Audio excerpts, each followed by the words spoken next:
പരിശുദ്ധപരമ ദിവ്യകാരുണ്യത്തിന് ആരാധനയും സ്തുതിയും പുകഴ്ചയും ഉണ്ടായിരിക്കട്ടെ. മക്കളെ, നമ്മൾ അമ്മ മാതാവിൻ്റെ മധ്യസ്ഥതയിൽ ഈശോയിൻ്റെ സന്നിധാനത്താണ് നമ്മളിരിക്കുന്നത്. ആ ഒരു ബോധം എല്ലാവർക്കും ഇപ്പോഴും നിറയേണ്ടതാണ്. ഒന്ന്, ഈ ഭൂമിയിൽ ഏറ്റവും കരുത്താറുന്ന ഒരു സ്ഥലത്താണ് നമ്മൾ ഇരിക്കുന്നത്. നമ്മൾ ഇരുന്നതല്ല, ദൈവം നമ്മളെ കൊണ്ടുവന്നതാണ്. നമ്മുടെ കണ്ണീരിൻ്റെ ഈ ഒരു കാലത്ത് ദൈവം നമ്മളെ കൊണ്ടുവന്നതാണ്. അപ്പോൾ 50% ഈ വിഷയത്തിൻ്റെ വിജയത്തിൽ നമ്മളെത്തി. 50% എത്തി. ഇപ്പം നിനക്ക് കടമുണ്ടാകാം, അല്ലെങ്കിൽ നിനക്ക് മക്കളില്ലാണ്ടിരിക്കാം, അല്ലെങ്കിൽ നിനക്ക് ജോലിയില്ലായിരിക്കാം. പക്ഷേ അതൊക്കെ ഇനി ഒരു നിസ്സാര കാര്യം മാത്രമാണ്. എന്താ കാര്യം? നീ എത്തി.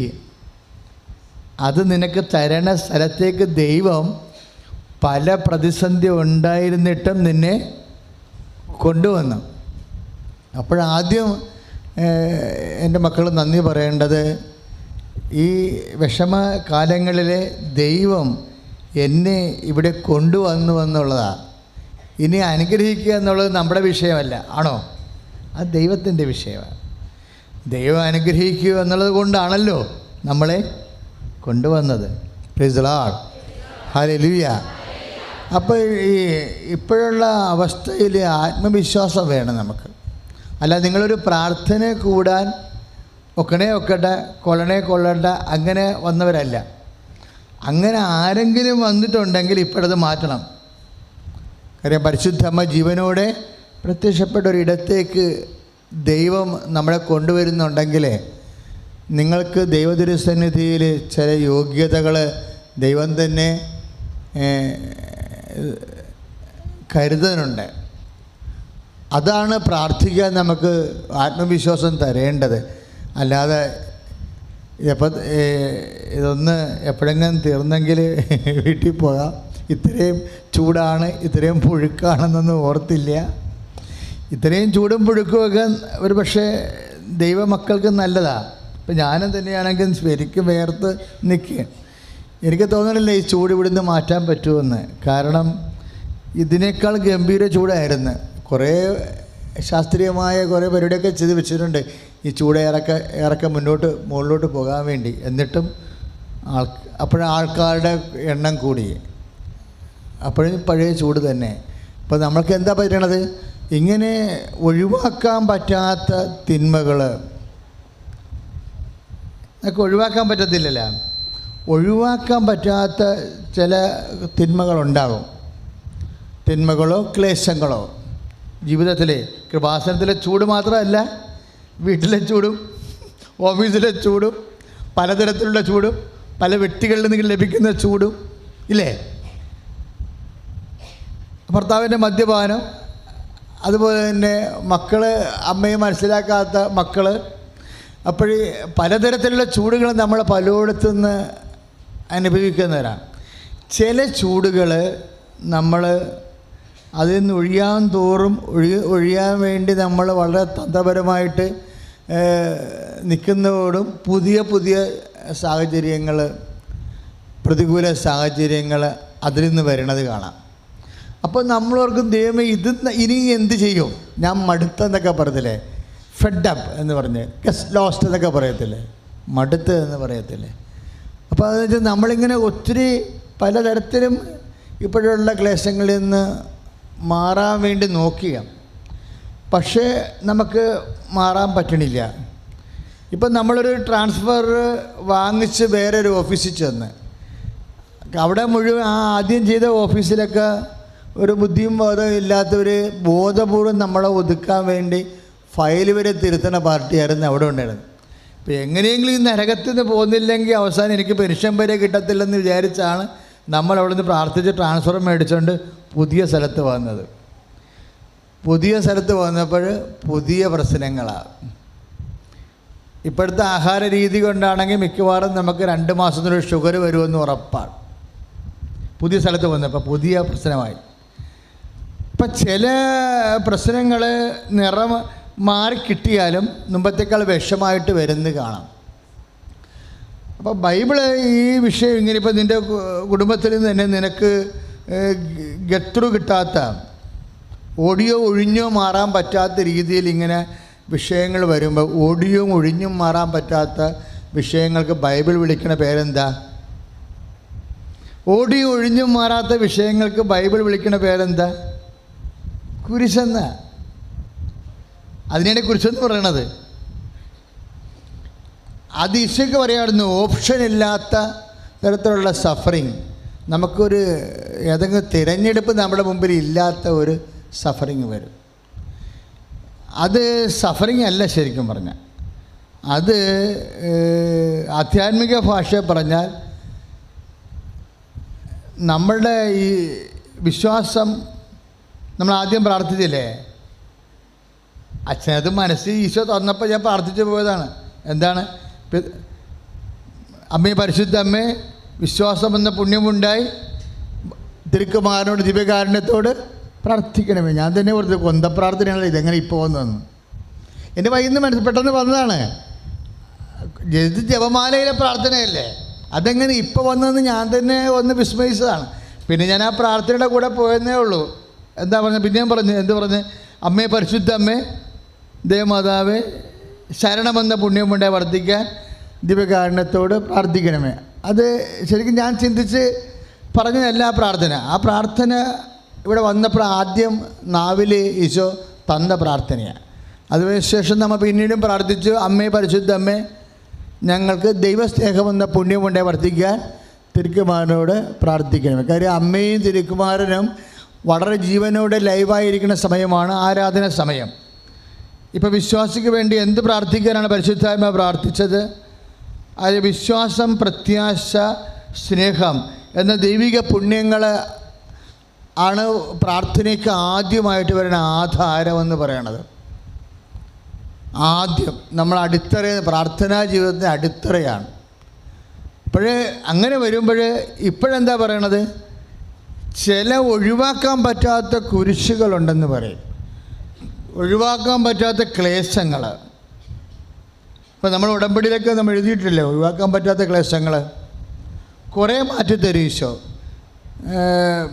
നിനക്ക് നിത്യജീവിതത്തിന് വേണ്ടി നിന്നെ അസൈൻ ചെയ്തിട്ടുണ്ടെങ്കിൽ നമുക്ക് ചില ക്ലേശങ്ങൾ മാറ്റാൻ പറ്റത്തില്ല. അതിപ്പോൾ കൗൺസിൽ ചെയ്യുമ്പോൾ മാത്രമേ നമുക്കറിയാൻ പറ്റത്തുള്ളൂ. നിത്യജീവിതത്തിന് കൃപാവര നിത്യജീവൻ തന്നെ, കൃപാവര നിത്യജീവിതമുണ്ട്. കാര്യം നിത്യജീവിതം നമുക്ക് ലഭിക്കുന്നുണ്ടെങ്കിലും നമ്മൾ ആർജിക്കുന്ന കൃപയ്ക്ക് ആനുപാതികമായിട്ട് ദൈവ അനുഭവങ്ങളും അനുഭവത്തിൽ നിന്ന് ലഭിക്കുന്ന സന്തോഷങ്ങളുമൊക്കെ ഭയങ്കര ഗ്രേഡ് വരുന്നുണ്ട്. ബൈബിള് ഇപ്പം നമ്മൾ 1 കൊരിന്ത്യൻസിൻ്റെ 15:41 ഈ ഗ്രേഡ് പറയുന്നതാണ്. അതായത് നിത്യജീവന് നിയോഗിക്കപ്പെട്ടവരെന്നാണ് ബൈബിള് വാക്ക് ഉപയോഗിക്കുന്നത്. നിത്യജീവന് വേണ്ടി നിയോഗിക്കപ്പെട്ടവരെല്ലാം ദൈവം സഭയിൽ കൂട്ടിച്ചേർത്തെന്നൊരു വചനമുണ്ട്. നിത്യജീവന് നിയോഗിക്കപ്പെട്ടവർ. അപ്പോൾ നിത്യജീവന് വേണ്ടി നിയോഗിക്കപ്പെടുമ്പോൾ ഏത് ഗ്രേഡിലാണ് വരുന്നതെന്ന് പ്രശ്നമാണ്. കാര്യം വ്യത്യസ്തങ്ങളായ ധനവാന്മാരെ ബൈബിളിൽ കാണാം, വ്യത്യസ്തമായ ധനവാന്മാരെ. ഇപ്പം അന്ത്രയോസ്ലീഹയുടെ തിരുനാളാണ് കഴിഞ്ഞ ദിവസങ്ങളിൽ അവസാനിച്ചത്. അന്ത്രയോസ് അദ്ദേഹം വലിയ ധനവാനായിരുന്നു. കാര്യം കർത്താവിൻ്റെ ശിഷ്യന്മാരിൽ കുരിശിക്കപ്പെട്ടിരിക്കുന്നത് 2 പേര് മാത്രമാണ്, അന്ത്രയോസും പിന്നെ പത്രോസും.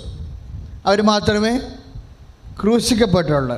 പത്രോസ് തലകീഴായി ക്രൂശിക്കപ്പെട്ടു, അന്ത്രയോസ് ഇൻഡു ചിഹ്നമുള്ള കുരിശിൻ്റെയാണ് തറക്കപ്പെട്ടിരിക്കുന്നത്. ധനവാന്മാരെന്ന് പറയണത് ആരാണ് കൂടുതൽ ക്ലേശങ്ങളോ സഹനങ്ങളോ യേശുക്രിസ്തുവിന് വേണ്ടി ഈ ഭൂമിയിൽ അനുഭവിക്കാൻ ദൈവം അവസരം കൊടുത്തിട്ട് അതിനോട് അർത്ഥവത്തായി വിശ്വാസം, പ്രത്യാശ, സ്നേഹം എന്ന ദൈവിക പുണ്യങ്ങൾ വഴി അതിനോട് സബ്മിസീവായിട്ടുണ്ടെങ്കിൽ അവരാണ് ധനവാന്മാരെന്ന് പറയണത്. ബൈബിളിലെ ധനവാന്മാർ. ധനമുണ്ടാക്കുന്ന രീതികളൊക്കെ വളരെ രസമാണ്. എന്ന് വെച്ച് കഴിഞ്ഞാൽ അവശേഷിക്കുന്ന വിശ്വാസം കൗണ്ട് ചെയ്തിട്ടാണ് ധനവാനെ എണ്ണി നോക്കുന്നത് ബൈബിള്. അതായത് ഒരു പരീക്ഷണം കഴിയുമ്പോൾ, ഒരു തീപിടുത്തം കഴിഞ്ഞ്, അല്ലെങ്കിൽ ഒരു പുഴ നീന്തി കഴിഞ്ഞതിന് ശേഷം അവശേഷിക്കുന്ന വിശ്വാസമുണ്ട്. ഇപ്പോൾ ഭർത്താവിൻ്റെ രോഗം, അല്ലെങ്കിൽ മക്കളുടെ IELTS പഠനം, അല്ലെങ്കിൽ വീട് പണി, അല്ലെങ്കിൽ നമ്മുടെ സ്വന്തം രോഗം, 6 മാസം അല്ലെങ്കിൽ 9 മാസം, ഒന്നുകിൽ വാദം, അല്ലെങ്കിൽ നടുവ് വെട്ടൽ, അല്ലെങ്കിൽ നടുവ് തകർച്ച, ഇങ്ങനെ ഇതെല്ലാം കഴിയുമ്പോൾ, അതിൻ്റെ ഇടക്കല്ല, അത് കഴിയുമ്പോൾ ഇതൊന്നും കഴിയാതിരിക്കത്തില്ല. എല്ലാം കഴിയും. നടുവേട്ടലായാലും വേദനയായാലും വാദമായാലും വലിവായാലും കരൾ രോഗമായാലും എല്ലാം കഴിയും. എല്ലാം കഴിയുമ്പോൾ എന്തവശേഷിക്കുന്നുവെന്നുള്ളതാണ് നിൻ്റെ വിലയെന്ന് പറയണത്. ദൈവതിരുസന്നിധി വിലയില്ലേ? ദൈവതിരുസന്നിധി നിൻ്റെ വിലയെന്ന് പറയണത് ഒരു പരീക്ഷണം കഴിയുമ്പോൾ എന്ത് അവശേഷിക്കുന്നു. ഒരു വിധവയുടെ കഥ ഈശോ പറയുന്നുണ്ടല്ലോ. ഒരു വിധവ എപ്പോഴും ഒരു യജമാൻ്റെ അടുത്ത് ചെന്ന്, യജമാനെ എനിക്ക് നീതി നടത്തി തരണമേ എന്ന് പ്രാർത്ഥിക്കും. അവരുടെ വീടാരുണ്ട് കൈകേറിയതാണ്, പൊറപ്പിക്കണില്ല അവർ വിധവയായിട്ട് ഒറ്റപ്പെണ്ണായിട്ട് ജീവിച്ചിട്ടേ നാട്ടുകാർ കൈകേറുകയാണ്. വീട് സ്ഥലം കിടത്തി ഉറക്കത്തില്ല. അപ്പോൾ തലവേദനയായിട്ട് വന്ന് യജമാൻ്റെ അടുത്ത് ശരണം പ്രാപിക്കുകയാണ്. എന്നെ പൊറപ്പിക്കണില്ലോ എന്നും പറഞ്ഞുകൊണ്ട് അവർ നിലവിളിക്കുക. അപ്പോൾ യജമാനാണെങ്കിൽ ഒരു മുരുടനാണ്. അയാളുടെ ക്യാരക്ടർ ഈശോ പറയണത് അയാൾ ദൈവത്തെ ഭയപ്പെടുന്നില്ല എന്നാണ് പറയണത്. ഒരു മനുഷ്യൻ ദൈവത്തെ ഭയപ്പെട്ടില്ല തീർന്നില്ലേ? അപ്പോൾ മനുഷ്യനല്ല മൃഗമാണെന്നർത്ഥം. മൃഗവും മനുഷ്യനും തമ്മിലുള്ള വ്യത്യാസം എന്ന് പറഞ്ഞാൽ ദൈവത്തെ ഭയപ്പെടാതിരിക്കുന്നു എന്നുള്ളതാണ്. വിശ്വാസികളിലും ശരിക്കും പറഞ്ഞാൽ ഇതുപോലെയുള്ള തരംതിരിവുകൾ സ്വാഭാവികമായിട്ടുണ്ടാകാം. വിശ്വാസം ഉണ്ടാകാം, പക്ഷേ ദൈവത്തെ ഭയപ്പെടുന്നത് വേറെ ഒരു വിഷയമാണ്. അപ്പോൾ അയാൾ ദൈവത്തെ ഭയപ്പെടുന്നില്ല, പിന്നെന്ത് മനുഷ്യനെയും മാനിക്കണമില്ല. അപ്പോൾ പിന്നെ തീർന്ന് അയാൾ കറക്റ്റൊരു ബീസ്റ്റാണ് ശരിക്കും പറഞ്ഞാൽ. അതായത് കറക്റ്റൊരു മൃഗമാണ്. അയാൾ ദൈവത്തെ ഭയപ്പെടുന്നില്ല, മനുഷ്യനെയും മാനിക്കുന്നില്ല. ഞാനിന്നലെ നമ്മുടെ കൃപാസനത്തിൽ ഇപ്പോൾ ടോക്കെല്ലാം ഈ ശുശ്രൂഷയെല്ലാം ലൈവിൽ പോവുകയല്ലേ. ഇപ്പം ലൈവ് ഇങ്ങനെ പറഞ്ഞുകൊണ്ടിരിക്കുന്ന സമയത്ത് തന്നെ ഓരോ രാജ്യങ്ങളിലും സംസ്ഥാനങ്ങളിലൊക്കെ വീടുകളിലൊക്കെ ഇരുന്നുകൊണ്ട് ആൾക്കാർ ആ അച്ഛൻ്റെ വചനം കേൾക്കുമ്പോൾ ഹല്ലേലൂയ, യേശുവേ സ്തോത്രം, യേശുവേ നന്ദി എന്നൊക്കെ പറഞ്ഞുകൊണ്ട് അവർ അടിച്ചിടും മൊബൈലിൽ ആ വചനം കേൾക്കുമ്പോൾ. അപ്പോൾ അതിൻ്റെ ഇടയിൽ കൂടി ഒരു ചെടുത്തി അടിച്ചിരിക്കുകയാണ്, കർത്താവേ എൻ്റെ അയൽവാസിയിൽ നിന്ന് എന്നെ രക്ഷിക്കണേ എന്ന്. അത് ചെടുത്തിയല്ല, അവർക്ക് അധികം വയസ്സൊന്നും കാണത്തില്ല മിക്കവാറും. അവിടെ പേര് കേട്ടിട്ട് ഒരു 30 വയസ്സിൻ്റെ പേരാണ്. നമുക്ക് ഓരോ പേര് കേൾക്കുമ്പോൾ അറിയാമല്ലോ എത്ര വയസ്സുണ്ടെന്ന്. പേര് വെച്ച് വയസ്സ് പിടിക്കാൻ പറ്റുമല്ല. ഇപ്പം അയൽവാസി അവരെ സംബന്ധിച്ചിടത്തോളം അവരെ ജീവിക്കാൻ അനുവദിക്കണില്ല. അപ്പം ഇങ്ങനെ ഉണ്ടാകാം. നമുക്ക് ചിലപ്പോൾ നിങ്ങൾ ഉടമ്പടിയിൽ എഴുതിയിട്ടുണ്ടാകാം, വഴി നടത്താൻ അനുവദിക്കാത്തവർ ആ വഴിയെ പോകുമ്പോൾ അവിടെ കുപ്പിച്ച് കണ്ടവും കൈത പൊണ്ണിനെ കൊണ്ട് തീടണവർ, ചവറ് വാരിയിടുന്നവർ, വേസ്റ്റ് ഇടുന്നവർ, മലമിടുന്നവർ, അങ്ങനെ പല വെറൈറ്റി അവതാരങ്ങൾ നമ്മൾക്ക് ഒരേ സമയത്ത് അഭിമുഖീകരിക്കേണ്ടി വരും ഇല്ലേ? ഇതൊക്കെ മക്കൾ അഭിമുഖീകരിക്കണമെന്ന് അച്ഛൻ്റെ അഭിപ്രായം. നിങ്ങളിവിടെ നിൽക്കുമ്പോൾ ചെയ്യേണ്ടത് ഒന്നുകിൽ ഇവർ ഭരിക്കാനോ അല്ലെങ്കിൽ ഇവരുടെ കോപ്പറേറ്റീവ് തരങ്ങളൊക്കെ അവസാനിക്കുന്നതിനേക്കാൾ ഉപരി കർത്താവെ പരമാവധി ഇതുമായിട്ട് മുന്നോട്ട് പോകാൻ എനിക്ക് സഹിക്കാത്ത സമയമാകുമ്പോൾ ഞാൻ കൈവെക്കും, അപ്പോൾ നീ എന്നെ സഹായിക്കണം. അതുവരെ പരമാവധി ഇവരെ കൊണ്ട് എന്തുമാത്രം വരുമാനം ഉണ്ടാക്കാം അത്രയും നീ വരുമാനം ഉണ്ടാക്കണം. നിന്നെ സമ്മർദ്ദപ്പെടുത്തുന്ന അധികാരികളില്ലേ, നിന്നെ സങ്കടപ്പെടുത്തുന്ന അയൽവാസികളില്ലേ, അവരെ കൊണ്ട് പരമാവധി എന്തുമാത്രം നിനക്ക് പോകാൻ പറ്റും അത്രയും നീ പോകാൻ വേണ്ടി അമ്മയോട് സ്വപ്പിട്ട് നിൽക്കണം. കാര്യം അമ്മ ഈ അംഗങ്ങളെല്ലാം കഴിഞ്ഞ ആളാണ്. അപ്പോൾ ഒരു പരിധി വരെ കഴിഞ്ഞ് കഴിയുമ്പോൾ പിന്നെ കർത്താവ് ഇനി എനിക്ക് സഹിക്കാൻ പറ്റുന്നത്, ഇനിയും ഇതുപോലെ ദുഷ്ടന്മാരായ അയൽവാസികൾ പെരുകി എൻ്റെ സമാധാനം കെടുത്തുകയാണെങ്കിൽ എനിക്ക് അറ്റാക്ക് അടിച്ച് മരിച്ചു പോകും. ഇനി എനിക്ക് നിവർത്തിയില്ല എന്ന് പറഞ്ഞുകൊണ്ട് നീ ലാസ്റ്റ് കൈവെക്കുമ്പോൾ പതുക്കെ ദൈവം ഏത് സമയത്ത്, ദൈവത്തിന് നിങ്ങൾക്കറിയാമല്ലോ എന്ത് വിഷയമായാലും ഏത് സമയത്ത് വേണമെങ്കിലും ദൈവത്തിന് അത് മാറ്റിത്തരാൻ പറ്റും. എന്ത് വിഷയം, ഇപ്പം നിൻ്റെ ഭർത്താവിൻ്റെ മദ്യപാനം അല്ലെങ്കിൽ നിൻ്റെ ഭാര്യയുടെ സംശയം, എന്ത് വിഷയം വേണമെങ്കിലും ദൈവത്തിന് ഏത് സമയത്തും മാറ്റിത്തരാൻ പറ്റും. അതിന് ഇന്ന സമയമൊന്നുമില്ല. നമ്മൾ ശ്രദ്ധിക്കേണ്ടത് ആ സമയത്തിനുള്ളിൽ എന്തുമാത്രം ഏൺ ചെയ്യാൻ പറ്റുമെന്നുള്ളതാണ് വിശ്വാസി ശ്രദ്ധിക്കേണ്ടത്. മനസ്സിലായില്ലേ? എന്തോരം സമ്പാദിക്കാൻ പറ്റും. ബൈബിളിലെ ഏറ്റവും വലിയ വിഷയമാണ് സമ്പാദ്യം. സമ്പാദ്യം അവസാനം സമ്പാദ്യം, നിൻ്റെ സമ്പാദ്യം കൊണ്ടുവരാൻ പറയത്തില്ലേ? താലന്ത് കൊടുത്തവർ 2 താലന്ത് 5 താലന്ത് ഒക്കെ കൊടുത്തിട്ടുള്ള ആൾക്കാരോട് നീ എന്ത് നേടിയെന്നറിയാൻ വേണ്ടി യജമാനൻ, ഇപ്പം ഇന്ന് അച്ഛൻ്റെ ഉടുപ്പ് എന്ത് കളറാണത്? വയലറ്റ്. എന്താ കാര്യം? ആഗമനകാലമാണ്, ഇന്ന് തുടങ്ങിയിരിക്കുകയാണ്. ആഗമകാലം 1 ഞായറാഴ്ച. എന്താണ് നിൻ്റെ അന്തസത്ത? നാഥൻ്റെ വരവിന് വേണ്ടി സഭ ജാഗ്രതയോടെ നോക്കിപ്പാർത്ത് വലിയ ചെറിയ നോൻപ് ആരംഭിച്ചിരിക്കണ ആഗമനകാലമാണ് അല്ലേ? അപ്പം അതുകൊണ്ട് അതുപോലെ തന്നെ അവൻ്റെ വരവിനെ നമ്മളെ തന്നെ ഒരുക്കുക എന്നുള്ളത് ബൈബിള് വളരെ ശക്തമായ രീതിയിൽ സംസാരിക്കുന്ന വിഷയമാണ്. കാര്യം അതുകൊണ്ട് സദാ ജാഗരൂകരായിരിക്കണം, പ്രാർത്ഥനാനിരതരായിരിക്കണമെന്ന് പറയും. സദാ പ്രാർത്ഥനാനിരതരായിരിക്കണം, ജാഗരൂകരായിരിക്കണം. പക്ഷേ പ്രാർത്ഥനാനിരതരും ജാഗരൂകരായിരിക്കുമ്പോഴും അത് അവൻ്റെ വരവിന് വേണ്ടിയുള്ള ആത്മീയ ഒരുക്കമാണ്.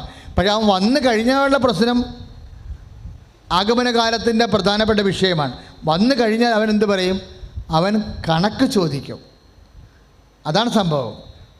വരണവരെ അവനെ സ്വീകരിക്കുന്നൊരു മൂഡിൽ നമ്മളെ വിശുദ്ധീകരണത്തെ നമ്മൾ കാണുമ്പോൾ അവൻ വന്നതിന് ശേഷം താൻ സമ്പത്തേൽപ്പിച്ചവരെ എന്ത് നേടിയെന്നറിയാൻ വേണ്ടി അവരെ തിരിച്ചു വിളിക്കും. അപ്പോൾ ഒന്നാമൻ വന്ന് പറഞ്ഞു, യജമാനെ നീ എനിക്ക് 5 താലന്താണ് തന്നത്, ഞാനത് 5 കൂടി നേടിയിരിക്കും. ഉടനെ യജമാനൻ പറയും, കൊള്ളാം, നല്ലവനും വിശ്വസ്തനുമായ ദാസ, ചെറിയ കാര്യങ്ങളിൽ നീ വിശ്വസ്തനായിരുന്ന കൊണ്ട് 10 നഗരങ്ങളുടെ മേൽ അധികാരിയായിരിക്കും. ഇപ്പം ബാലൻസ് എന്തുണ്ടെന്നാണ് ചോദിക്കുന്നത്. ഇപ്പം ബാലൻസ് പ്രധാനപ്പെട്ട, ഞാൻ പറഞ്ഞിപ്പോൾ അയൽവാസി നിൻ്റെ വീടിൻ്റെ നീ പോണ വഴിയിൽ കൊണ്ടുവന്ന് കൈതപ്പണനിട്ട് കുപ്പിച്ചിലിട്ട് വഴി നടത്തില്ല. നിങ്ങൾക്കിവിടെ വഴിയില്ല, നിങ്ങൾക്ക് പ്രമാണത്തെ നിങ്ങളുടെ വഴിയില്ല, അതുകൊണ്ട് ഇവിടെ നടക്കാൻ പറ്റത്തില്ല, ഇതിങ്ങനെ എന്ന് പറഞ്ഞു കഴിഞ്ഞ് പിന്നെ വേറെ ആൾക്കാരെ വെച്ച് നമ്മളെ വിരട്ടുകയും അസ്വസ്ഥപ്പെടുത്തുകയും ചെയ്താലും നിങ്ങൾ കൂൾ ഡൗൺ ആയിരിക്കണം. എന്താ കാര്യം വെച്ച് കഴിഞ്ഞാൽ ഈ പെറ്റീഷൻ നമ്മൾ ഓൾറെഡി ഉടമ്പടിയിൽ വെച്ചിട്ടുള്ള വിഷയമാണ്. നിങ്ങൾ അവരോട് കയർക്കാനോ അല്ലെങ്കിൽ അവരോട് ശണ്ട കൂടാനോ ഒന്നും പോകരുത്. ശണ്ട കൂടിക്കഴിഞ്ഞാൽ കുഴപ്പം അറിയാമല്ലോ. അവരോട് ശണ്ട കൂടിക്കഴിഞ്ഞാൽ കർത്താവ് പറയും, ശണ്ടയെക്കുറിച്ച് ഞാൻ പറഞ്ഞിട്ടുണ്ട്, ശണ്ടക്കാർ അതനുസരിച്ച് ചെയ്യാൻ പറ്റത്തുള്ളൂ പറയും. എന്താ ശണ്ടയെക്കുറിച്ച് പറഞ്ഞിരിക്കുന്നത്? എന്താണ്? നിൻ്റെ അയൽവാസി നിന്നോട് ശണ്ട കൂടി നിൻ്റെ ഉടുപ്പ് കരസ്ഥമാക്കാൻ ഉദ്യമിക്കുന്നുണ്ടെങ്കിൽ പിന്നെ എന്താണ് കാര്യം? മേലെങ്കിൽ കൂടി വിട്ടുകൊടുത്തേക്കാൻ പറയും. പിന്നെ ആ വഴിയെ പോകാൻ പോലും പറ്റത്തില്ല. ശണ്ട വെക്കരുത്. ഇപ്പം നിന്നെ വിഷമിപ്പിക്കുന്ന പ്രതിയോഗിയോട് ശണ്ടക്ക് പോകരുത്. ശണ്ടക്ക് പോയാൽ ഭൗതികമായിട്ട് നമുക്ക് ലാഭം വരത്തില്ല, നഷ്ടമേ വരത്തുള്ളൂ. കാര്യം നിന്നോട് ശണ്ട കൂടി ഉടുപ്പ് കരസ്ഥമാക്കുന്നവനെ സംബന്ധിച്ചിടത്തോളം ഈശോൻ്റെ അടുത്ത് വരുമ്പോൾ ഈശോ പറയും, അത് മേലെങ്കിൽ കൂടി കൊടുത്തേക്കാൻ പറയും. അപ്പോൾ പിന്നെ കർത്താവ് ഉടുപ്പ് കരസ്ഥമാക്കുന്ന ഞാൻ ഇടിച്ചുകൊണ്ടിരിക്കണത്. അപ്പോൾ നീ ഇപ്പം എന്താ നിൻ്റെ അടുത്ത് വന്നപ്പോൾ നീ എന്താ പറഞ്ഞാൽ മേലെങ്കിൽ കൊടുക്കാനാ? എന്തൊരു നീതിയാണിത് എന്ന് പറയാം. ഈ മേലങ്കി കൊണ്ട് നീ എന്ത് മേലങ്കി ഇത് കൊണ്ട് എത്ര കാലം ഉണ്ടാവും? നീ തിരിച്ചു നോക്കിയാൽ മേലങ്കി എന്തുമാത്രം അവിടെ ഉറഞ്ഞു കിടപ്പുണ്ടെന്ന്. നീ എത്ര മേലങ്കി ഉണ്ടാക്കിയാലും, ഓവർകോട്ട് ഉണ്ടാക്കിയാലും, അഭിമാനം ഉണ്ടാക്കിയാലും, ആഢ്യത ഉണ്ടാക്കിയാലും കൃഷിമിത്തരി ചെല്ലുമ്പോൾ ഈ മേലങ്കി എല്ലാം പോകും. അപ്പം അതുകൊണ്ട് അത് വിട്ടുകൊടുത്തേക്കാൻ പറയും.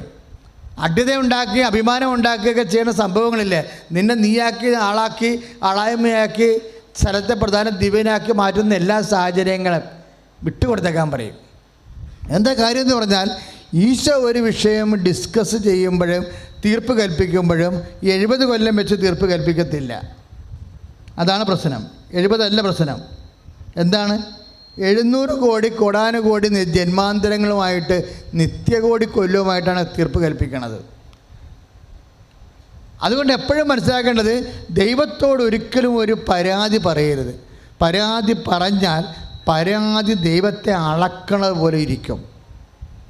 നമ്മൾ എന്തെങ്കിലും, ഞാൻ ഇത്രയും പ്രാർത്ഥിച്ചില്ലേ, ഞാൻ ഇത്രയും ഉപവസിച്ചില്ലേ, എന്നിട്ട് എനിക്കൊരു സമാധാനമില്ലല്ല, എൻ്റെ മകന് ഒരു ജോലിയില്ലല്ല, എൻ്റെ ഭർത്താവിൻ്റെ മദ്യപാനം മാറി, ഒരു സാധനവും സംസാരിക്കാൻ പറ്റത്തില്ല.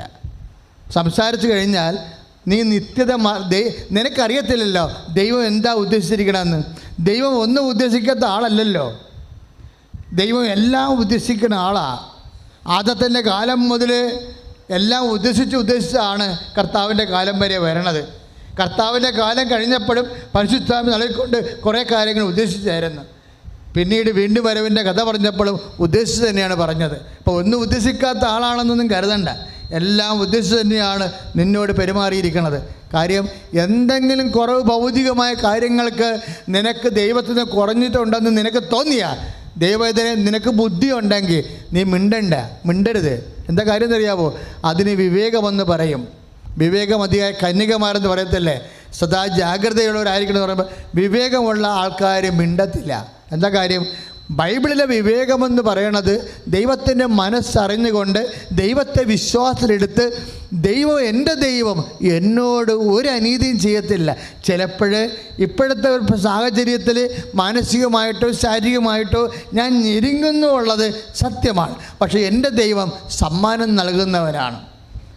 വരവിനെക്കുറിച്ചൊക്കെ പറയുമ്പോൾ, ആഗമനകാലത്തെക്കുറിച്ച് പറയുമ്പോൾ, രണ്ടാം വരവിനെക്കുറിച്ച് പറയുമ്പോൾ കർത്താവ് എന്താ പറയണത്? ഇതാ ഞാൻ വരുന്നു, എൻ്റെ സമ്മാനവും കൊണ്ട് വരുന്നു എന്ന്. ദൈവവേദന എന്തെങ്കിലും കുറവ് ഭൗതികമായ കാര്യങ്ങൾ വിതരണം ചെയ്യുന്നതിൽ ഈ കാലങ്ങളിൽ കുറഞ്ഞു പോയിട്ടുണ്ടെങ്കിൽ അതിൻ്റെ അർത്ഥം എന്താണ്? ദൈവത്തിന് ഇക്കാലം മാത്രമല്ല, ദൈവത്തിൻ്റെ കാലാതീതമായ കാലത്തിലേക്ക് എപ്പോഴായാലും അവൻ നിന്നോട് നീതി കാണിച്ചിരിക്കും. നക്കാപ്പിച്ച കാര്യങ്ങൾ നഷ്ടപ്പെട്ടു പോയതിൻ്റെ പേരിൽ നീ ദൈവത്തോട് കയ്യാങ്കളിക്കാണ് തീരുമാനിക്കണമെങ്കിൽ ഇന്നല്ലെങ്കിൽ നാളെ യു വിൽ ബി ഡിസ്പെൽഡ്. നീ കർത്താവിന്റെ തിരുസന്നിധിയിൽ നിന്ന് ആട്ടി അകറ്റപ്പെടും. നീ പ്രാർത്ഥിക്കേണ്ടത് എന്താണ്? ദാവീദിനെ പോലെ പ്രാർത്ഥിക്കണം. കൊലപാതകം ചെയ്തിട്ടും അതുപോലെ വ്യഭിചാരം ചെയ്തിട്ടും ദാവീദ് ഒന്നേ പ്രാർത്ഥിച്ചുള്ളൂ, അപ്പാ എൻ്റെ കയ്യിൽ നിന്ന് അബദ്ധം പറ്റിപ്പോയി, എൻ്റെ വിവരക്കേടാണ്, എനിക്ക് മനസ്സിലായി. പക്ഷേ എനിക്കൊരു കണ്ണീരോടെ ഒരു കാര്യമേ അപ്പനോട് പറയാനുള്ളൂ, അങ്ങേ സന്നിധിയിൽ നിന്ന് എന്തെല്ലാം എന്നോട് ചെയ്താലും, എൻ്റെ കുടുംബത്തെ നീ തീ കൊടുത്താലും ശരി, നശിപ്പിച്ചു കളഞ്ഞാലും, എൻ്റെ രാജസ്ഥാനം എടുത്തു മാറ്റിയാലും, അപ്പാ അങ്ങേ സന്നിധിയിൽ നിന്ന് എന്നെ തള്ളിക്കളയരുത് എന്ന് സ്തുതിക്കട്ടെ. ഹല്ലേലൂയ. യേശുവേ സ്തോത്രം. ഹല്ലേലൂയ. കരങ്ങൾ ഉയർത്തിക്കൊണ്ട് സ്തുതിക്കട്ടെ, ശക്തമായിട്ട് സ്തുതിക്കട്ടെ. ഇപ്പോഴെന്താ പരിശുദ്ധാത്മാവ് നമ്മളോട് പറഞ്ഞുകൊണ്ടിരുന്നത്? ദൈവവേദനെ അവസാനം ബാലൻസ് നോക്കും.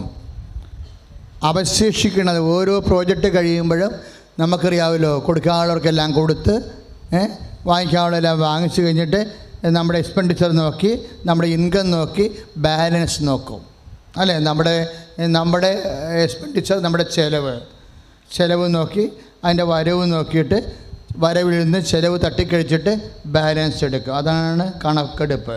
കണക്കെടുക്കുമ്പോൾ എന്താണ് പറയണത്? അവശേഷിക്കണമെന്നാണ് പറയണത്. എന്താ അവശേഷിക്കേണ്ടത്? എല്ലാ പ്രോജക്റ്റും കഴിയുമ്പോൾ അവശേഷിക്കേണ്ടത് എന്താണ് അവശേഷിക്കേണ്ടത്? അതാണ് ലൂക്കാ 18:7 പറയണത്. എന്താണ്? രാവും പകലും ആ വിധവ കണ്ണീരോടെ തനിക്ക് നീതി നടത്തി തരണമെന്ന് ദൈവത്തോട്, ആ രാജാവിനോട്, നിർദ്ദയനായ രാജാവിനോട് ചോദിച്ചു. അയാളെന്ത് പറഞ്ഞു? ഞാൻ ദൈവത്തെ ഭയപ്പെടുന്നില്ല, മനുഷ്യനെ മാനിക്കുന്നില്ല. അങ്ങനെയാണെങ്കിലും ശരി, ഞാൻ അവൾക്ക് നീതി നടത്തി കൊടുക്കും.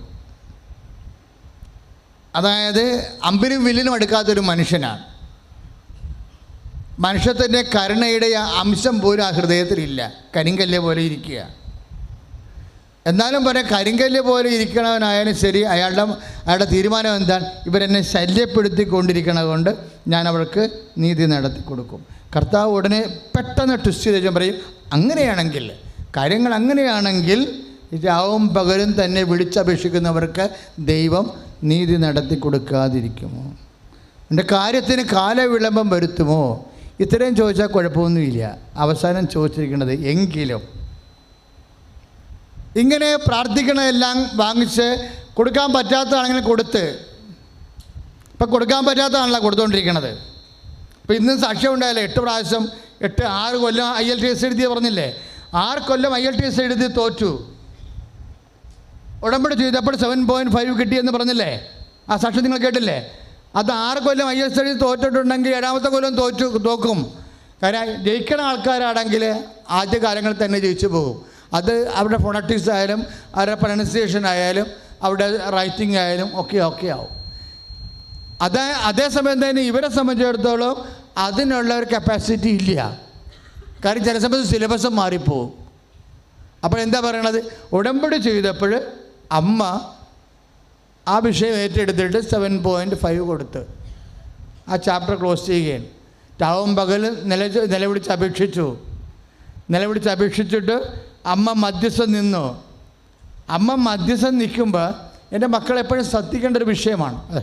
അതായത് അങ്ങനെയെങ്കിൽ രാവും പകലും തന്നെ വിളിച്ചപേക്ഷിക്കുന്നവർക്ക് ദൈവം നീതി നടത്തി കൊടുക്കാതിരിക്കുമോ? എങ്കിലും എന്ന് പറഞ്ഞ എങ്കിലും മനുഷ്യപുത്രൻ വരുമ്പോൾ ഭൂമിയിൽ അല്പമെങ്കിലും വിശ്വാസം അവശേഷിച്ചിട്ടുണ്ടാകുമോ? അപ്പോൾ നമ്മുടെ പ്രാർത്ഥനയുടെ ആദ്യം എന്ന പ്രാർത്ഥനയിലേക്കാണ് കാര്യങ്ങൾ പോകുന്നത്. ദൈവം അവശേഷിക്കണം. ബാലൻസ് കോളത്തിൽ ബാലൻസ് ഉണ്ടാകണം. നീ പരീക്ഷയെ അതിജീവിച്ചാലും നിൻ്റെ പ്രാർത്ഥനയ്ക്ക് ഉത്തരം ലഭിച്ചാലും ദൈവം നോക്കണത് എന്താ? ഇതെല്ലാം കഴിഞ്ഞതിന് ശേഷം എന്ത് അവശേഷിക്കുന്നുവെന്നാണ്. വിശ്വാസം അവശേഷിച്ചിട്ടുണ്ടാകുമോ എന്ന് ചോദിക്കുമ്പോൾ രണ്ടാമത്തെ ചോദ്യമുണ്ട്.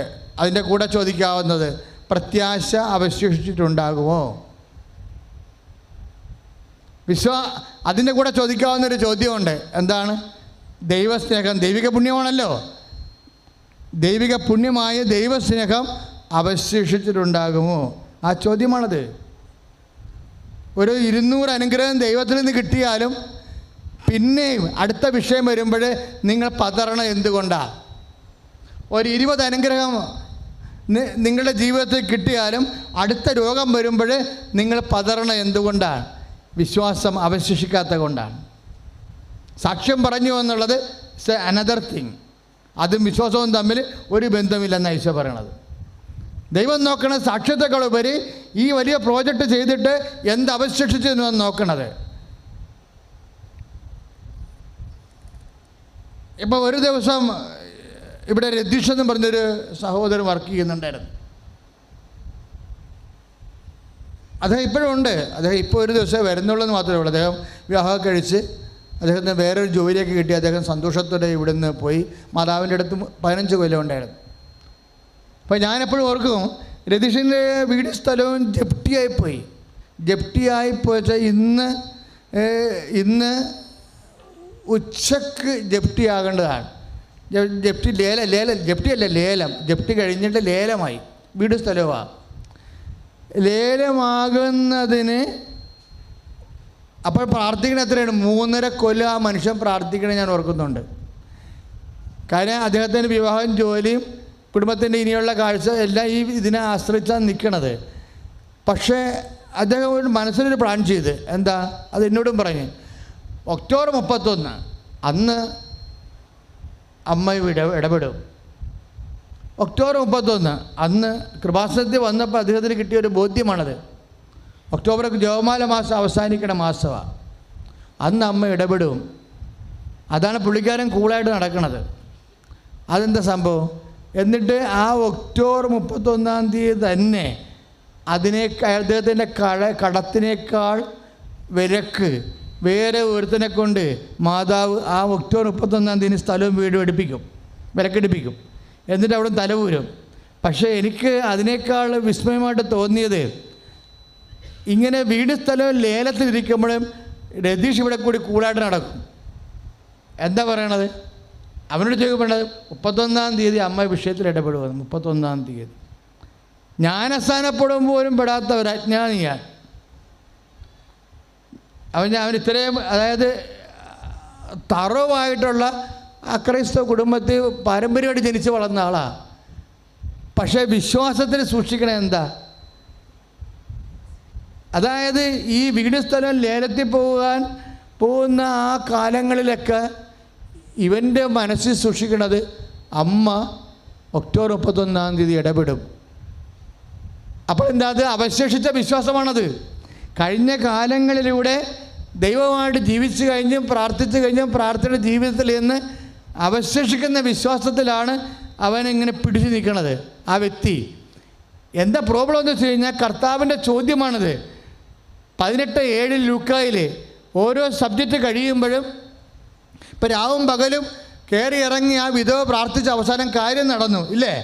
കാര്യം നടന്നു കഴിഞ്ഞ് വിധവയുടെ കാര്യം നടന്നു കഴിഞ്ഞപ്പോൾ കർത്താവിൻ്റെ രീതി അനുസരിച്ച് കാണാതെ പോയത് പറഞ്ഞത്, നിങ്ങൾ എന്നോട് കൂടെ സന്തോഷിക്കുമ്പോൾ എൻ്റെ കളഞ്ഞുപോയ ദ്രാഗ്മ കളഞ്ഞു കിട്ടിയിരിക്കുന്നു, എൻ്റെ കളഞ്ഞുപോയ ആടിനെ കണ്ടു കിട്ടിയിരിക്കുന്നു എന്ന് പറഞ്ഞ് നമ്മൾ സന്തോഷിക്കുകയല്ലേ വേണത് അല്ലേ? പക്ഷേ ഇവിടെ എന്താ പറയണത്?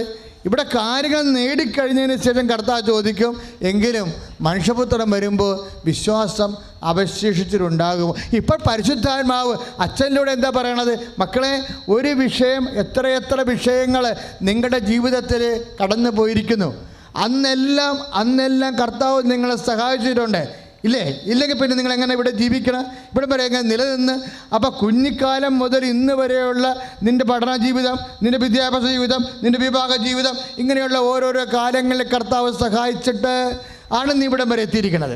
ഇപ്പോഴെന്താ സംഭവിച്ചത്? ഇപ്പോൾ രോഗമുണ്ടായി, അല്ലെങ്കിൽ ഇപ്പോൾ വേറെ എന്തെങ്കിലും മനസ്സിന് ഇടയ്ക്ക് ഒരു സാമ്പത്തികമായ കടമുണ്ടായി, അല്ലെങ്കിൽ എന്തെങ്കിലും വേറെ തരത്തിലുള്ള ഒരു കേസോ കള്ളക്കേസോ വഴിയില്ലാത്ത അവസ്ഥയോ ഉണ്ടായി, അല്ലെങ്കിൽ മക്കളുടെ സ്വഭാവദൂഷ്യം ഉണ്ടായി, അല്ലെങ്കിൽ ഭർത്താവിൻ്റെ മദ്യപാനം ഉണ്ടായി, ഭാര്യയുടെ സംശയം ഉണ്ടായി, ഇങ്ങനെ ഒരു വിഷയം വന്നപ്പോൾ ഇപ്പോഴെന്താ നിനക്ക് ഇപ്പോഴൊരു മുമ്പത്തേക്കാൾ ഉത്കണ്ഠ വന്നിരിക്കണത്? മുമ്പത്തേക്കാൾ നിനക്ക് സങ്കടം വന്നിരിക്കണത് എന്താ? നീ ഇത്രയും വലിയ തീക്കടലൊക്കെ നീന്തിപ്പോകുന്ന ആളാണല്ല, പിന്നെ എന്താണ് ഇപ്പോൾ ഒരു പ്രശ്നം വന്നപ്പോൾ നീ വല്ലാണ്ടായിരിക്കണത്, നീ വിഷമിക്കണത് എന്താ?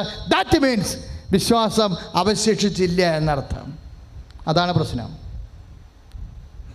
കാര്യങ്ങളെല്ലാം ഒത്തിരിയേറെ കണ്ടു, ഒത്തിരിയേറെ ദൈവത്തിൽ നിന്ന് നേടിയിട്ടും ഇപ്പോൾ ഒരു വിഷയം വന്നപ്പോൾ നീ എന്താണ് വിറക്കണത്? നീ എന്താണ് പതറണത്? ദാറ്റ് മീൻസ് പ്രത്യാശ അവശേഷിച്ചില്ല. കർത്താവ് ഒരു ചോദ്യമാണ് ചോദിച്ചത്. എങ്കിലും മനുഷ്യപുത്രൻ വരുമ്പോൾ, നമുക്കറിയാമല്ലോ മനുഷ്യപുത്രൻ വരുമ്പോഴെന്ന് പറയുമ്പോൾ എന്താ ഉദ്ദേശിക്കണത്? ഇത് ലൂക്കായുടെ സുവിശേഷമല്ലേ? 18-ാം അധ്യായം 7-ാം വാക്യം. മനുഷ്യപുത്രൻ വരുമ്പോഴെന്ന് പറയുന്നത് ഇപ്പോൾ ആഗമന കാലമാണ്. 2-3 തരം പരൂസ്യ എന്ന് പറയും. എന്ന് പറഞ്ഞാൽ എസ്കത്തോളജിക്കലായിട്ട് നിത്യതയിൽ ദൈവം രാജാതിരാജനായിട്ട് നമ്മളെ അന്ത്യവിധിയാളനായിട്ട് വരുന്നതാണ് എസ്കത്തോളജിക്കൽ പരൂസ്യ, കർത്താവിൻ്റെ അവസാന വരവ്. പിന്നെ ദൈവം ഇടക്കിടക്ക് വരും, ഇമ്മീഡിയറ്റ് പരൂസ്യ എന്ന് തിയോളജി പറയും. ഇടക്കിടക്ക് വരണത് വെച്ചാൽ ഇപ്പം ഞാനൊരിക്കൽ ഒരു ചേട്ടത്തി വന്ന് എന്നോട് പറഞ്ഞു, അച്ഛന് 3 ദിവസം ഞാൻ ഇടവകയില്ലായിരുന്നു. അപ്പോൾ എന്നെ വന്ന് വളരെ പരിഭവത്ത് കൊടുക്കും. അവർ ആ ദിവസങ്ങളിൽ വലിയ സങ്കടമായിരുന്നു, വലിയ സങ്കടത്തിൽ പോവുകയായിരുന്നു. അപ്പോൾ എന്നോട് വലിയ പരിഭവമായിട്ടാണ് പറഞ്ഞത്, അച്ഛന് എവിടെ പോയിരുന്നു, മനുഷ്യനെ സഹിക്കാനുള്ളതിൻ്റെ കൂടുതലായിപ്പോയി എന്ന് പറഞ്ഞു. ഞാൻ പറഞ്ഞു എന്താണ്? ഇത് അവളോട് ചോദിക്കാൻ പറഞ്ഞു. ആരാണ്? മകളെ കൊണ്ടുവന്നിട്ടുണ്ട്. മകളെ കൊണ്ടുവന്നിട്ടുണ്ട്. അതെന്താ സംഭവിച്ചു കഴിഞ്ഞാൽ, ഈ മകളുടെ എന്നോട് സംസാരിക്കുന്ന വലിയമ്മച്ചിക്ക് 10, 60, 65 വയസ്സുണ്ട്. ഈ മകൾക്കും 10, 35 വയസ്സുണ്ടാവും. മകളുടെ 2 മക്കളുണ്ട്. ഈ മകളുടെ ഭർത്താവ് മരിച്ചു. അപ്പോൾ മകളുടെ ഭർത്താവ് മരിച്ചു കഴിഞ്ഞപ്പോൾ പിന്നെ ഭർത്താവിൻ്റെ അനുജന് ആണ് പിന്നെ ഇവരുടെ വീട്ടു ചിലവൊക്കെ. അപ്പോൾ ചേട്ടത്തി ഇനി വീട്ടിൽ പോകണ്ട, വീട്ടിൽ തന്നെ നിന്നോളൂ, പിള്ളേരൊക്കെ ദൃഢമാകുന്നവരെ, പിന്നെ ദൃഢമായി കഴിയുമ്പോൾ പിന്നെ ഒക്കെ വരുമാനമൊക്കെ ആവും, അതുവരെ ഞാൻ പിള്ളേരെ നോക്കിക്കൊള്ളാം എന്ന് ചിറ്റപ്പൻ പറഞ്ഞു. ചിറ്റപ്പന് പിള്ളേരും മക്കളും ഭാര്യയൊക്കെ ഉള്ള ആളാണ്. എങ്കിലും ചിറ്റപ്പന് നല്ല സ്വഭാവമുള്ളത് കൊണ്ട് പറഞ്ഞ് ഇപ്പോൾ പിള്ളേരൊക്കെ ഇത്രയും വലുതായപ്പോൾ ഇനി ചേട്ടത്തിയുടെ അങ്ങ് പോയിട്ട് എന്ത് ചെയ്യാനാ? അവിടെ അപ്പന്മാരൊക്കെ ഭയങ്കര വയസ്സും പ്രായം രോഗികളൊക്കെ ആയിട്ടിരിക്കുമ്പോൾ നിങ്ങളെ നോക്കാൻ പാടായിരിക്കും, എന്നെക്കൊണ്ട് പറ്റണ പോലെ ഞാൻ നോക്കിക്കൊള്ളാമെന്ന്. ചിറ്റപ്പൻ നല്ല സ്വഭാവമുള്ള ആളാണ്. അപ്പോൾ മക്കളൊക്കെ അതുപോലെ അനുസരിച്ച് പഠിപ്പിക്കാൻ ചിറ്റപ്പൻ്റെ കൈ പറ്റണ പോലെയൊക്കെ മക്കളെ പഠിപ്പിച്ചുകൊണ്ടിരിക്കുക. അതൊക്കെ വളർന്ന് വരികയാണ്. 10, 18, 20 വയസ്സൊക്കെ ആയി. ഇപ്പോൾ ഒരു സംഭവം ഉണ്ടായെന്ന് വെച്ച് കഴിഞ്ഞാൽ ചിറ്റപ്പനെ ഇവർ മൈൻഡ് ചെയ്യാതെ കണ്ടീഷനായി. ആര്? മക്കൾ.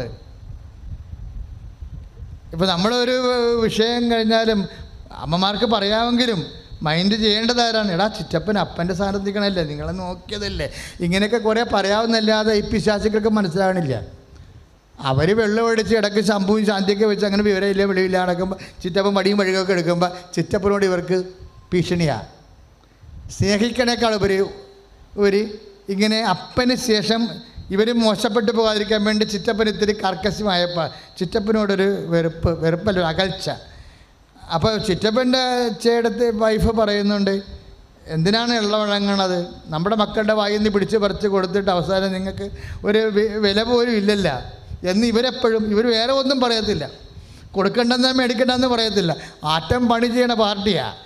വളരെ സൗമ്യമായി പറയും, എന്താ നമ്മുടെ മക്കളുടെ ഇത് പിടിച്ച് പറിച്ച് കൊടുക്കണതിൽ ഞാനൊന്നും പറഞ്ഞിട്ടില്ല, പക്ഷെ അതിൻ്റെ പേരിൽ ഒരു വില പോലും അവർ കാണിക്കണില്ലല്ലോ. അപ്പോഴേ തപ്പടി നിനക്ക് തോന്നണം എന്നൊക്കെ പറഞ്ഞ് ചിറ്റപ്പനി വിളവ് ഓടിച്ചിരും ആരാ ഭാര്യനെ. അപ്പോൾ അതിനെ അടക്കി ഒതുക്കി നിർത്താൻ പറ്റും. പിന്നെ രണ്ടാമത് സംസാരിക്കത്തില്ല.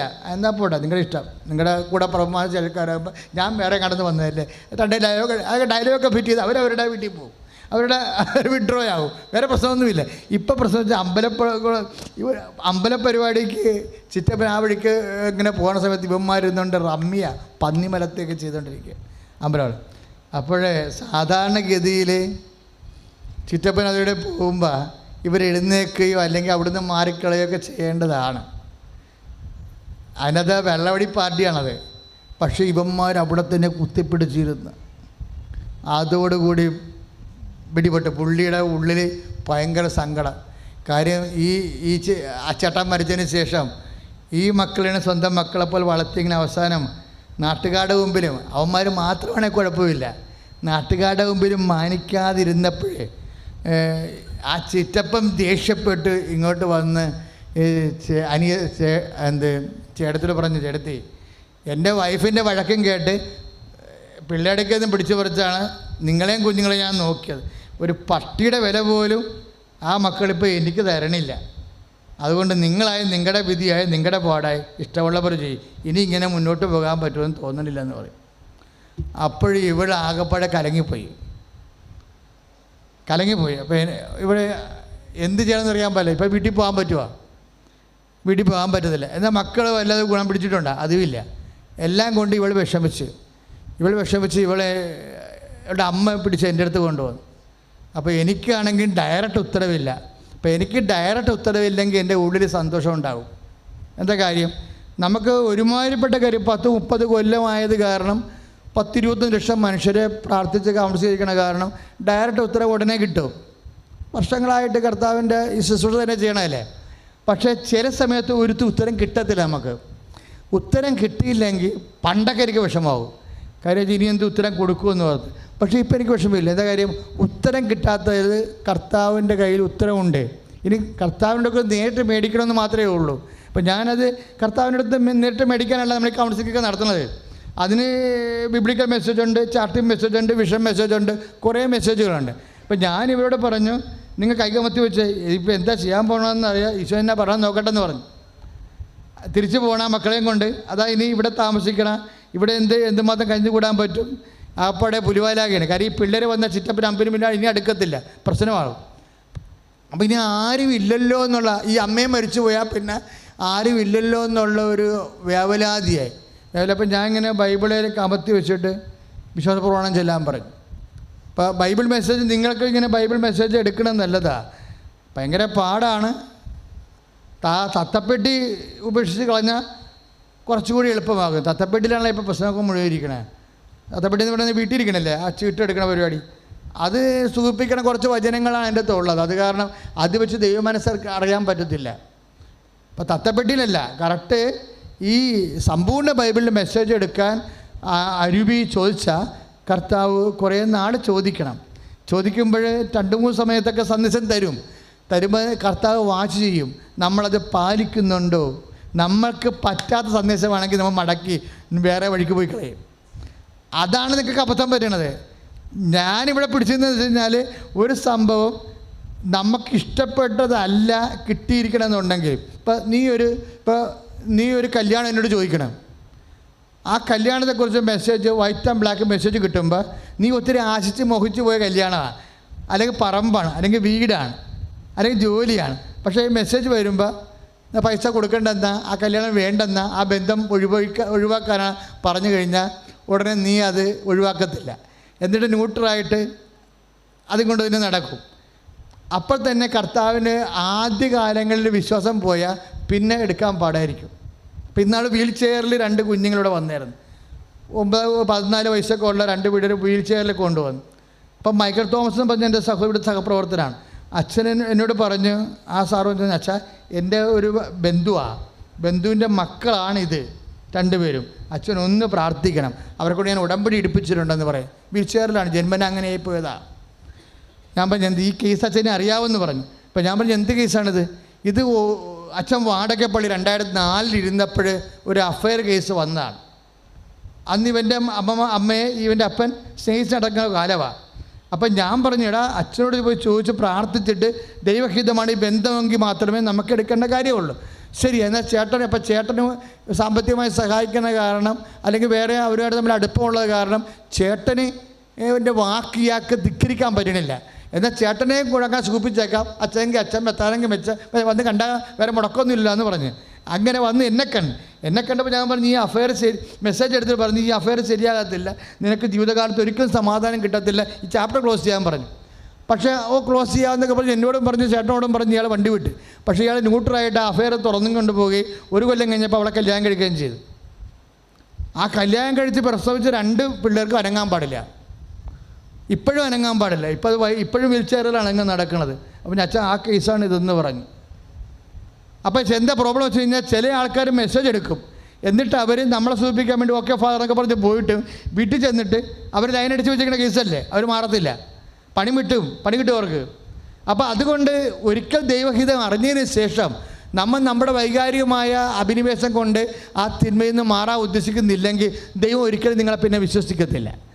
കാര്യം ദൈവത്തെ ഇപ്പം ചാട്ടും മെസ്സേജ് നല്ലതാണ്, പക്ഷേ നമ്മൾ 2 പ്രാവശ്യം നമ്മൾ സത്യസന്ധമായിട്ട് നിന്ന് അതനുസരിച്ച് ദൈവത്തിൻ്റെ വചനമനുസരിച്ച് നമ്മൾ പോവത്തുള്ളൂ എന്ന് വിചാരിച്ച് ദൈവത്തിന് ഒരു വിശ്വാസം കൊടുത്താൽ പിന്നെ സംസാരിക്കണ എല്ലാം ദൈവം നമ്മളോട് കറക്റ്റ് സംസാരിക്കും, എല്ലാം പിന്നൊക്കെ ഫോളോ ചെയ്ത് പോകാൻ പറ്റുന്ന കാര്യം. ഞാൻ 3 കൊല്ലമല്ലേ, 30 കൊല്ലമായില്ലേ, 30 കൊല്ലം ഫോളോ ചെയ്യണമല്ലേ. അപ്പോൾ അത് പറഞ്ഞൊക്കെ അത് അച്ചുട്ട പോലെ നമ്മുടെ ആ സബ്ജക്റ്റ് തന്നെ കൈകാര്യം ചെയ്യും. ഇപ്പം ഞാൻ ഈ ചേച്ചിയോട് പറഞ്ഞു വെച്ച്, ഭർത്താവ് മരിച്ചു, 2 മക്കൾ ഇങ്ങനെയായിപ്പോയി, ചിറ്റപ്പനിപ്പോൾ വീട്ടിൽ നിന്ന് ഇറങ്ങാൻ പറഞ്ഞിരിക്കണം, എന്താണെന്ന് പറയാം, നമുക്ക് നോക്കാം, ഈശോ എന്നാ പറയാൻ നോക്കട്ടെ എന്ന് പറഞ്ഞുകൊണ്ട് ഞാൻ ബൈബിളൊക്കെ വിശ്വസിച്ചിട്ട് വിശ്വാസപ്രമാണം ചൊല്ലിയിട്ട് ചേച്ചിയോട് 2 നമ്പർ ചോദിച്ചു.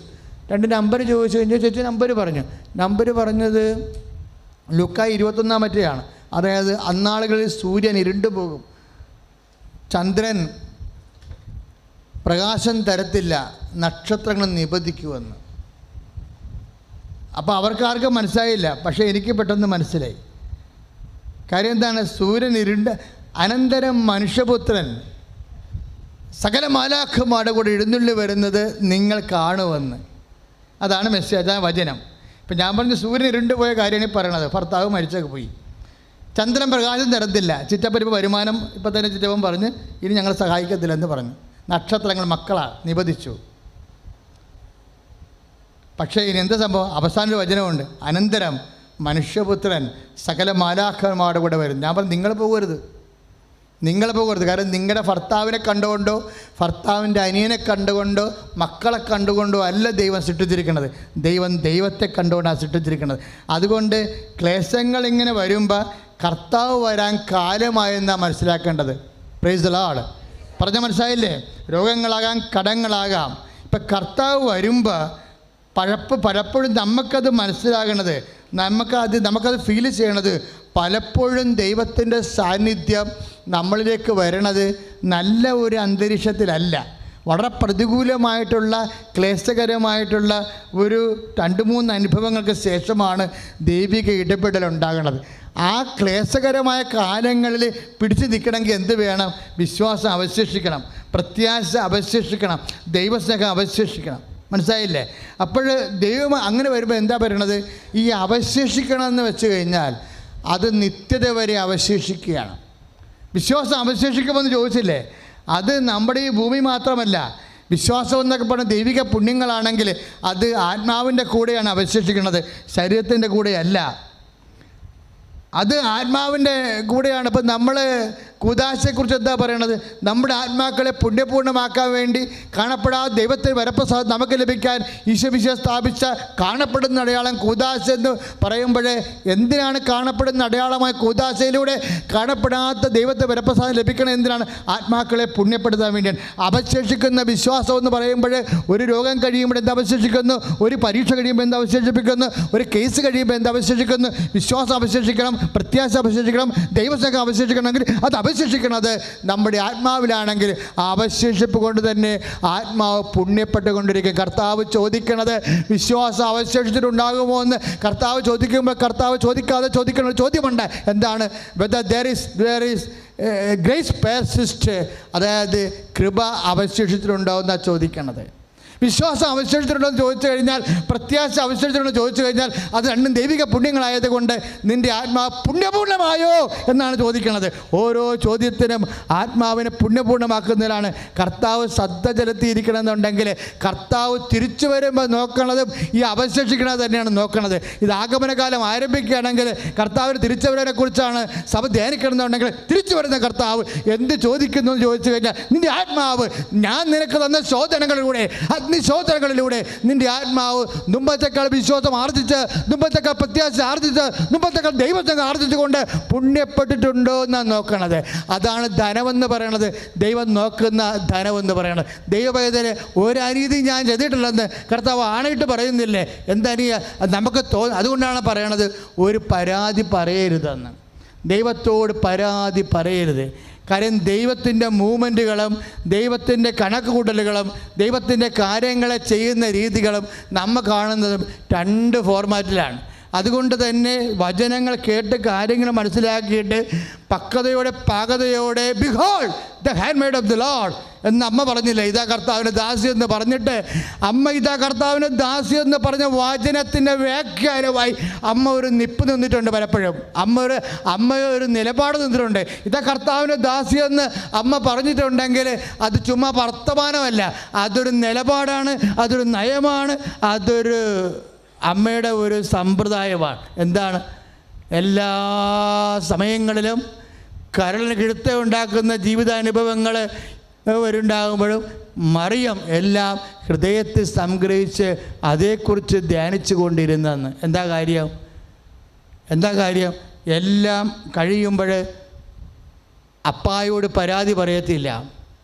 അപ്പായോട് ഒരു കാരണവശാലും എന്നോട് അങ്ങനെ ചെയ്തെന്നോ, എന്തിനാണ് എന്നോട് ചെയ്തതെന്നോ ഒന്നും ചോദിക്കത്തില്ല.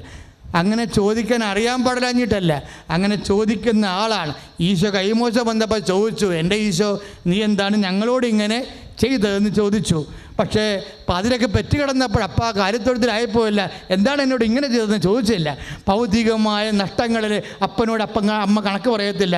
ആത്മീയമായ നഷ്ടം വന്നാൽ അപ്പനോട് അമ്മ ചോദിക്കും, എന്താണ് ഈശോ എന്നോട് ഇങ്ങനെ? ദൈവവേദന ഞാനും നീയും ദൈവതിരുസന്നിധി പരാതിയോ പരിഭവമോ കണക്കോ പറയുന്നുണ്ടെങ്കിൽ അത് ഭൗതികമായ കാര്യങ്ങൾക്ക് വേണ്ടിയല്ല. എന്താണ് നിനക്കത്? ദൈവികമായ കാര്യങ്ങൾക്ക് വേണ്ടി. അപ്പാ എന്നോട് എൻ്റെ കൃപ നഷ്ടപ്പെട്ടു പോയല്ല അപ്പാ, എന്നോട് എന്താണ് ഇങ്ങനെ ചെയ്തതെന്ന് ചോദിക്കാൻ നീ മുതിർന്നാൽ അന്ന് നീ ദൈവപൈതലാകും. ദൈവപൈതലാകുമ്പോൾ അമ്മയെപ്പോലെ കൃപ നിന്നിൽ നിറയും. അതുപോലെ നിറയാൻ തന്നെയാണ് ദൈവം. അതാണ് അവശേഷിപ്പിക്കേണ്ടത്, അതാണ് കൃപ. ആ കൃപയെ അവശേഷിച്ചിട്ടുണ്ടാവും. ആ കൃപ അനുസരിച്ചുകൊണ്ട് ആത്മാ പുണ്യപ്പെട്ടിട്ടുണ്ട്. ആ പുണ്യമനുസരിച്ചുകൊണ്ട് നിത്യത വരെ എനിക്ക് നിനക്കും കർത്താവിനെ കൂടെ ജീവിക്കാൻ കഴിയണമെങ്കിൽ ഈ നിത്യതയിൽ, ഈ ജീവിതത്തിൽ നമുക്കിതുപോലെയുള്ള ക്ലേശപാഠങ്ങൾ, അഗ്നി പരീക്ഷകളിൽ അതിജീവിപ്പിക്കാനുള്ള അവധാനത, ആത്മാവിൽ കരുത്ത് അമ്മയിൽ നാവഹിക്കേണ്ടതാണ്. അത് കഴിയട്ടെ പ്രാർത്ഥിച്ചുകൊണ്ട് സ്തുതിക്കട്ടെ. ഹല്ലേലൂയ. യേശുവേ.